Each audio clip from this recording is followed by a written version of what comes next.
नमस्कार। आज हम हाईवे इंफ्रास्ट्रक्चर आईपीओ पर एक कह सकते हैं गहरी नज़र डाल रहे हैं। हाँ, और इसकी बोली प्रक्रिया तो अभी चली रही है ना, 5 अगस्त से 7 अगस्त 2022 तक। बिल्कुल। और हमारी ये चर्चा ये जो highway infrastructure IPO review dot PDF है उसके कुछ हिस्सों पर बेस्ड है। सही। तो सबसे पहले ये समझना जरूरी है कि ये एक बुक बिल्डिंग आईपीओ है। टोटल साइज है इसका करीब 130 करोड़ रुपए। 130 करोड़, ठीक है। और इसमें से फ्रेश इशू मतलब कंपनी के पास कितना पैसा जा रहा है? हाँ, तो फ्रेश इशू है इसमें 97.52 करोड़ का, मतलब करीब 1.39 करोड़ नए शेयर आ रहे हैं। अच्छा। और साथ में 32.48 करोड़ का ऑफर फॉर सेल मतलब ओएफएस भी है। इसमें पुराने शेयर होल्डर अपने शेयर बेच रहे हैं, करीब 0.46 करोड़ शेयर। अच्छा, तो फ्रेश इशू भी है और ओएफएस भी मिक्स है ये। हाँ, मिक्स है। फेस वैल्यू क्या है शेयर की? फेस वैल्यू 5 रुपए प्रति शेयर है और प्राइस बैंड जो तय हुआ है वो है 65 से 70 रुपए प्रति शेयर के बीच। 65 से 70। हाँ। और लॉट साइज एक बार में कितने शेयर लेने होंगे? लॉट साइज है 211 शेयर्स का।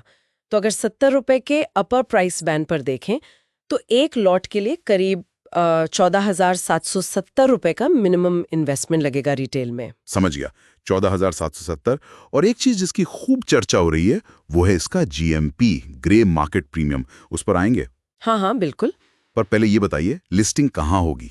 लिस्टिंग बीएसई और एनएसई दोनों मेन एक्सचेंजों पर होगी और उम्मीद है कि ये 12 अगस्त 2025 तक लिस्ट हो जाना चाहिए। 12 अगस्त, ठीक है। तो जरूरी तारीखें एक बार फिर से दोहरा दें। बोली कब बंद हो रही है?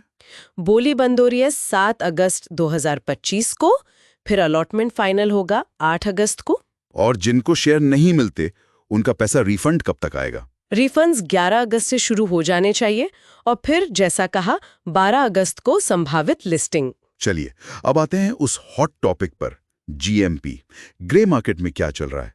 देखिए, 4 अगस्त का जो डेटा था उसके हिसाब से जीएमपी 40 रुपए प्रति शेयर पर चल रहा था। 40 रुपए? अरे वाह! मतलब अगर इश्यू प्राइस 70 रुपए लेते हैं तो 40 रुपए ऊपर यानी 110 रुपए। हाँ, अनुमानित लिस्टिंग प्राइस 110 के आसपास बैठता है। ये तो करीब 57% से ज्यादा का गेन दिखाता है इशू प्राइस पर। 57%? ये तो काफी तगड़ा लग रहा है। बिल्कुल। और इसी वजह से शायद इतनी चर्चा भी है।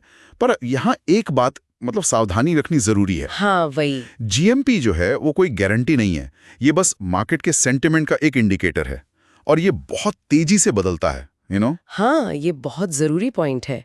मतलब 40 रुपए का जीएमपी देखकर एकदम से कूद पड़ना शायद ठीक ना हो। सही कहा।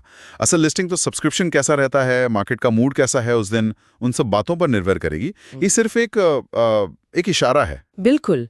तो ये बस एक शुरुआती रुझान है, देखना होगा कि आगे क्या होता है। अच्छा, शेयरों का बंटवारा कैसे होगा? रिटेल के लिए कितना है? रिटेल निवेशकों के लिए नेट ऑफर का कम से कम 40% रिजर्व्ड है, तो छोटे निवेशकों के लिए अच्छी जगह है। 40% रिटेल? हाँ। और बाकी? बड़े प्लेयर्स? हाँ, QIBs यानी क्वालिफाइड इंस्टीट्यूशनल बायर्स, उनके लिए मैक्सिमम 30% है। और NII मतलब HNI जो होते हैं उनके लिए कम से कम 30% रखा गया है। तो 40% रिटेल, 30% QIB, 30% NII। बैलेंस लग रहा है। हाँ, मोटे तौर पे यही स्ट्रक्चर है। और रजिस्ट्रार कौन है इस इशू का? सारी प्रोसेस कौन देख रहा है? रजिस्ट्रार हैं big share services private limited.